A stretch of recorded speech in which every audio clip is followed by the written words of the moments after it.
What is up guys, and welcome to another Red Dead Online video. Today I have got another video showing you some tips that you can go and use when this summer update drops. In the previous video we focused on the new trader role that will be coming, but today we are focusing on the bounty hunter role. If you enjoy these types of videos, make sure you leave a like and subscribe, and then hopefully within the next couple of days I'll be able to go and get a collector one out for you guys. It'll be slightly harder with the collector as we still do not know 100% how it's going to work out, but we can sort of guess, and we'll try to go and put some tips together for you guys. But for the bounty hunter, the first thing you need to focus on is the weapons that you have. Now if you have been playing Red Dead since day one, you're probably gonna have most weapons. I myself have a lot of the weapons, not all of them, and I regret buying every single one of them because it takes quite a while to scroll through all of that. But there will be a weapons locker coming, which means you'll be able to go and clear it out. If you are a new player, this applies to you. Make sure you have the right weapons. The weapons that you realistically only need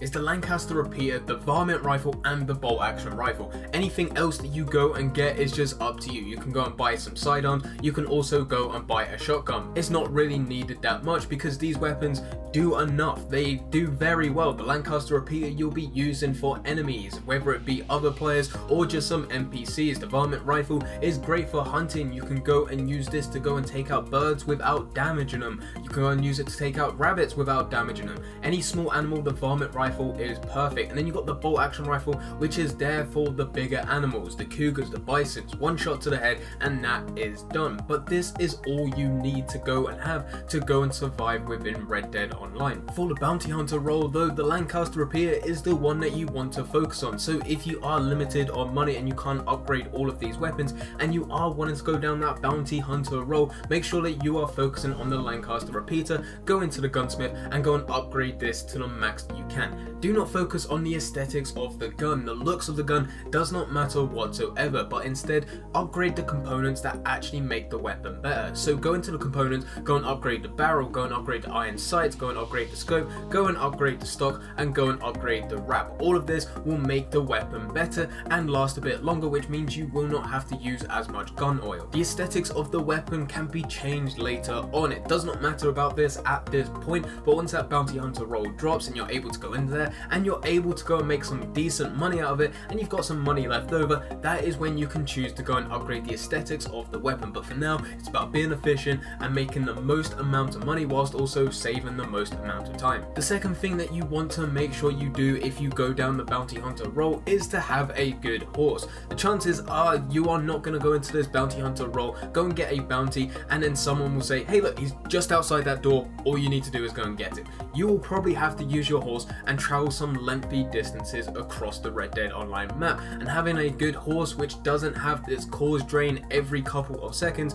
would be a good idea. So go into the stable and go and buy a horse which is either a multi or a superior. These ones are the best. They are the most expensive, but realistically you'll be making your money back as time goes on. You go through the bounty hunter role, try and collect all these bounties, and you'll be saving yourself a lot of time. On top of getting one of these horses, you also want to go and upgrade your saddle as much as you can. Saddles actually affect the drain of the horse with its stamina and also its regen rate, so you want to go and make sure that you are upgrading your saddle as much as you possibly can so you can get the best out of your horse. Yet again, this is going to cost you a lot of money. To get a good saddle does cost a couple $100, and that's still not including that you can still go and add other components like the saddlebag, the stirrups, the horns, blankets, and also bedrolls, which can affect the saddle. By upgrading your horse and also saddle, it means that you're going to have a much higher rate of stamina and it's going to last longer, as well as you're going to have a much higher level in health, and that is going to last longer as well. That is very much essential with a horse within Red Dead, especially if you're going to go down that bounty hunter role. I would like to think that as you go and collect the bounty, it's not going to play out where it's a peaceful ride from wherever you got this bounty from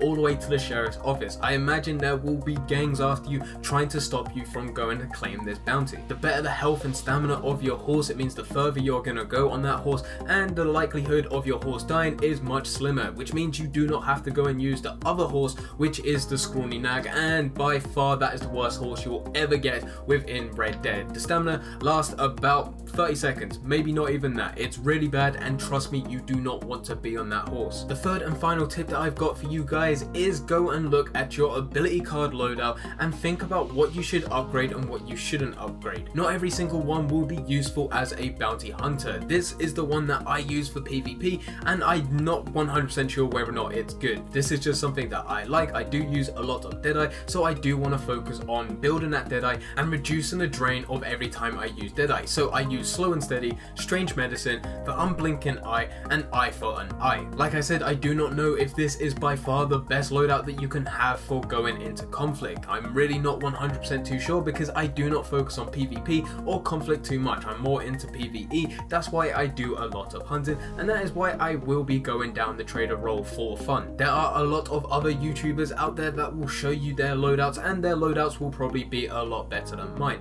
But whatever you go for, make sure that it's upgraded. As I said, that I do not go and do PvP or go into conflict that much, so I do not upgrade my ability cards. Once this Red Dead Online summer update drops, I will be upgrading these once I have some spare money. But right now, I am saving as much money as I can, and I will be investing it into the camp business, hoping that once that business is up and running, I'll be making a lot more money out of it, and eventually I will be able to go and have some spare change where I can go and upgrade each and every one of my ability cards. But with that said, if you are focusing on becoming a bounty hunter once this summer update drops, it is a good idea to upgrade your ability cards now if you haven't already. You are getting 25% off if you are going to upgrade your ability cards. If you are a Twitch Prime member, you'll get an extra 10% discount on top of these ability cards, which means you'll be getting 35% off if you go and upgrade these cards. But anyway guys, those are 3 very small tips that you could go and use to go and get prepared for this bounty hunter role that will be coming in this summer update. By going through these tips, you'll either be saving yourself money,